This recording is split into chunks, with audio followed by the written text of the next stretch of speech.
네, 뉴스야 시작합니다. 정치부 최지연 기자 나와 있습니다. 첫 번째 물음표 볼까요? 네, 첫 번째 물음표는 이재명 당권 도전 김경수 견제용입니다. 이재명 의원은 아직 그 당권 도전 의사를 직접 밝힌 적은 없잖아요. 네, 맞습니다. 그런데 최근 미묘한 기류 변화가 감지가 되고 있습니다. 이 의원은 첫 국회 등원 때만 해도 전당대회 출마를 생각해 본 적이 없다. 이렇게 선을 그었었죠. 아직까지 전당대회 부분에 대해서는 시간이 많이 남아있어서 깊이 생각해보지 않았습니다. 그런데 어제 한 언론과 만나서는 침묵만 할 뿐 긍정도 부정도 하지 않았습니다. 복수의 이 의원 측 관계자들은 출마를 하는지 마는지는 고민 지점이 아니다 이렇게 말했는데요. 이미 대선 패배 직후부터 보궐선거 출마와 당권 도전을 한 묶음으로 봤고 이달 말이나 다음 달 초쯤엔 이 의원이 직접 입장을 낼 예정이라고 합니다. 그러니까 어쨌든 정해진 수순에 따라서 가고 있다는 건데 그런데 지금 대선이 끝난 지 석 달이 조금 지났잖아요. 왜 이렇게 서두르는 느낌이 드는 거죠? 최근에는 김경수 전 경남지사가 이유로 거론되고 있습니다. 근데 김경수 전 지사는 수감 중이지 않습니까? 예, 맞습니다. 내년 5월이면 만기 출소를 하더라도 피선거권이 5년 동안 박탈되죠. 그런데 오는 8.15 광복절 때 만약 국민통합의 의미로 김 전 지사에 대한 사면과 복권이 단행된다면 얘기는 달라집니다. 조기 정치 복귀가 가능해지는 겁니다. 아직은 좀 이르긴 합니다만 지금 민주당의 차기 주자가 잘 보이지 않는다 이런 얘기가 나오는데 네. 그러니까 친문 진영에서 김 전 지사를 구심점으로 이렇게 뭉칠 수가 있다는 얘기가 되겠군요. 네, 이재명 의원은 실제로 전대 출마 여부를 5년 뒤에도 민주당 대선 후보가 본인이 될 수 있을까 이 부분을 걱정하면서 고민한다 이렇게 주변에 말했다고 하는데요. 김 전 지사가 문 전 대통령의 팬덤까지 물려받을 수 있다는 점에서 견제론이 더 부각되는 겁니다.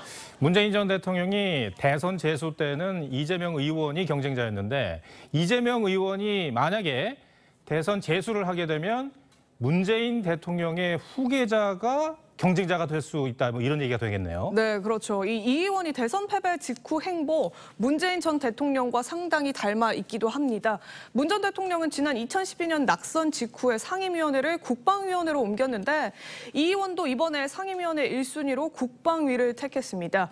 최근 또 강성 지지층에게 도움은커녕 해가 된다 이런 자제 메시지를 냈는데 문 전 대통령이 야당 대표이던 시절 이런 지지는 후보를 오히려 해롭게 만든다. 이렇게 말을 한 것과 유사하죠.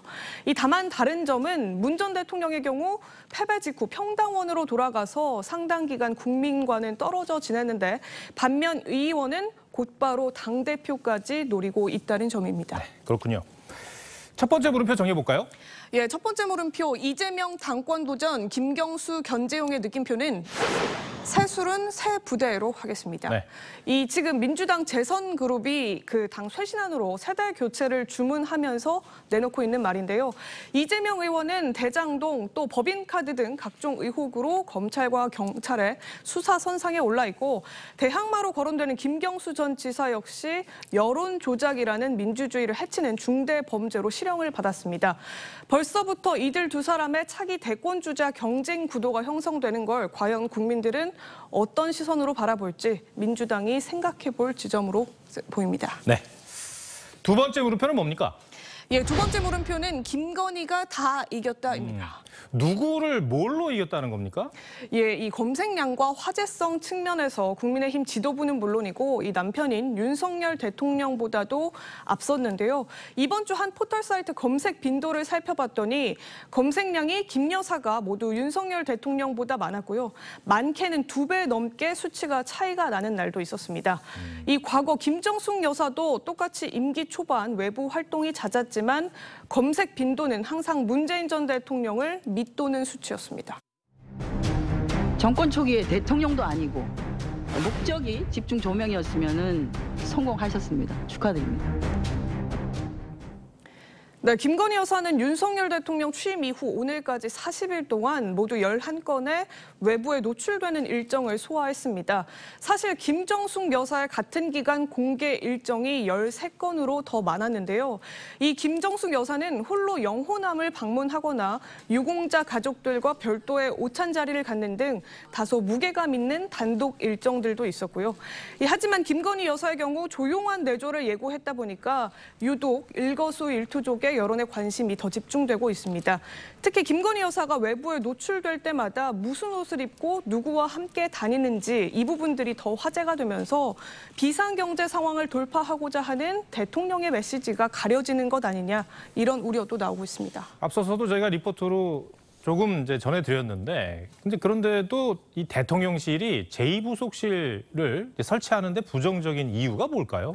이 보통의 경우에는 이 야당은 대통령의 공약 파기를 비판하기 마련인데 공식 기구를 만들면 국정감사에서 대통령 부인의 활동을 감시할 수 있다 이런 속내도 깔린 것으로 보입니다. 알겠습니다.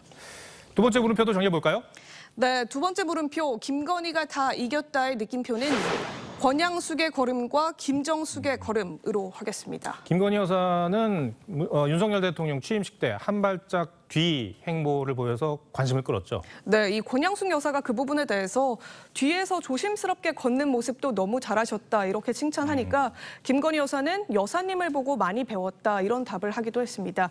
이 반면에 아주 유명한 장면이죠. 김정숙 여사는 라오스 국빈 방문 당시 서너 걸음 앞에서 걷고 문 전 대통령이 그 뒤를 따르는 모습을 보였는데 누가 대통령이고 누가 배우자냐 이런 지적을 받았었습니다.